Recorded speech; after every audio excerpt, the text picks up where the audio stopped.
Hello, this is John from caveofprogramming.com. In this tutorial in C++ for beginners, we're going to look at while loops. So I'll create a new C++ project here.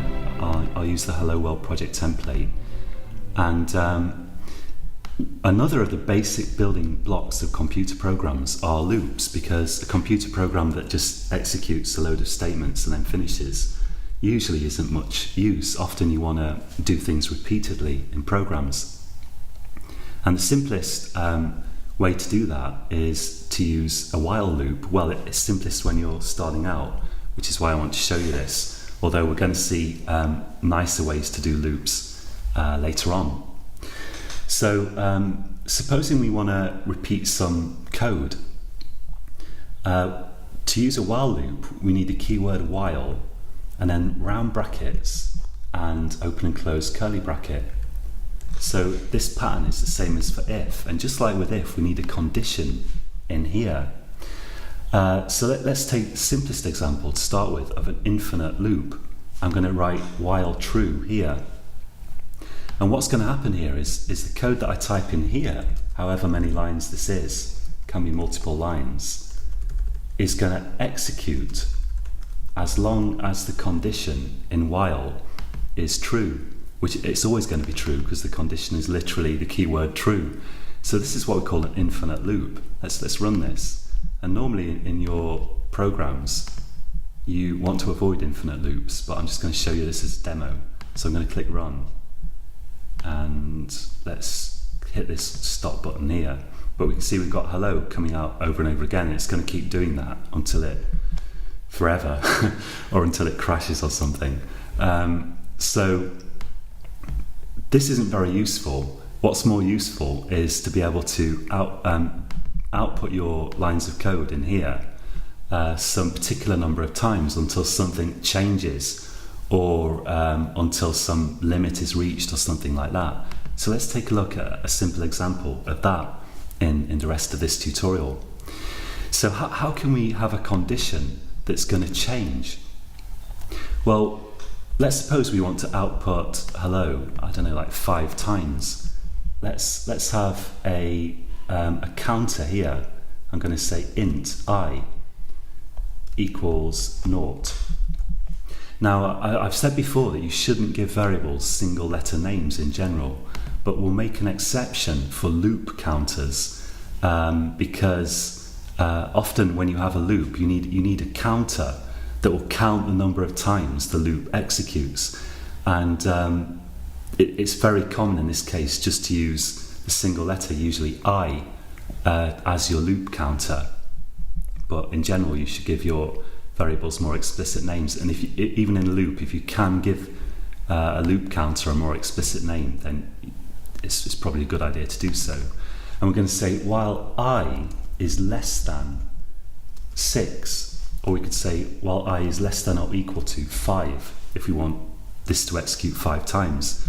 Now at the moment, this is still an infinite loop, so if I run this, it's just going to say hello, hello, hello over and over again. But what I can do is I can change the value of I within the loop.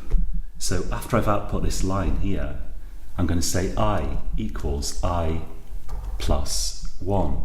So remember, statements are evaluated from the right to the left, so it's going to take 1 and add it to I and store it back in I. And that means every time this code executes, the value of I increases by 1.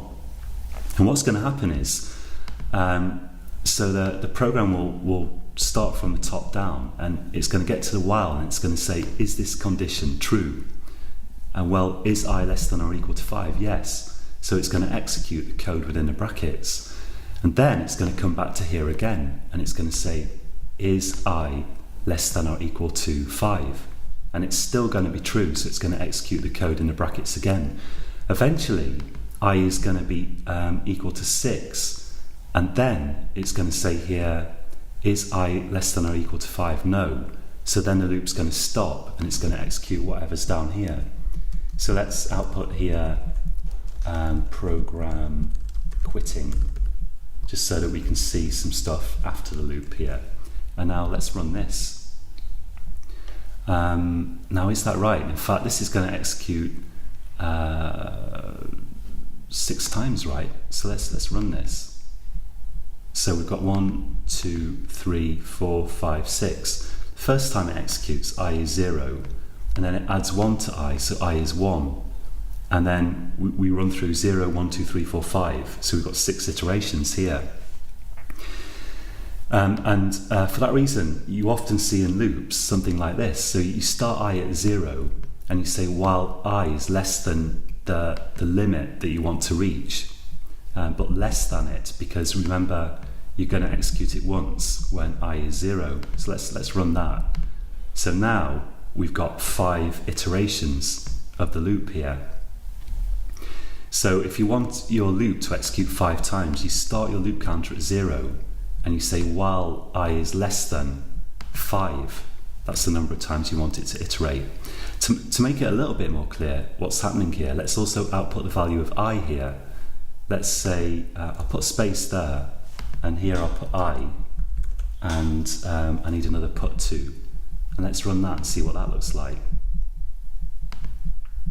So here we can see that I was 0 to start with when this first executed this code, and then we added 1 to it here, and then the next time it executes it's 1. Finally it ends up being 4, and then when the loop executes again, so we execute this when the value of I is 4 down here, and then we're adding 1 to it, so now it's 5, and we check the condition again, and now this is false. I is not less than 5, so it doesn't execute anymore, so we get 0 through to 4 executing. Again, something that can be a little bit puzzling when you first see it, but you just need to type it out yourself a little bit, play around with it a little bit to fully comprehend what's going on here. I think that's all I want to show you in this tutorial. Yeah, there's one more little thing which is very, very useful. Instead of writing I equals I plus 1, there's a shorthand for this. We can just write I plus plus. And what that does is it increments I by 1. Let's put a comment. Increments I by 1. And that will do exactly the same thing, but it's just a little bit shorter than typing I equals I plus 1. And it's very common to see this plus plus operator when you're working with loops. So let's run that, and we get exactly the same results. So to practice this, write a program if you want to that does something a fixed number of times that you decided on, and make sure it actually does whatever you tell it to do, the exact number of times that you told it to execute. And also don't forget to indent stuff here within the curly brackets of the while by an extra tab. That's really important. You don't have to have a space there. I've put one in because, I don't know, maybe it looks nicer, but that's kind of a question of taste. So you can put that line in or not. But as I mentioned before, if you have lots of stuff within your loop, then it's good to kind of split stuff up into logical blocks to help you read it. So that's it for this tutorial. In the next tutorial, we will probably look at do while, I think, and possibly at nesting stuff within loops, nesting if statements within loops, or certainly we're going to get onto that in the next few tutorials. So until next time, happy coding.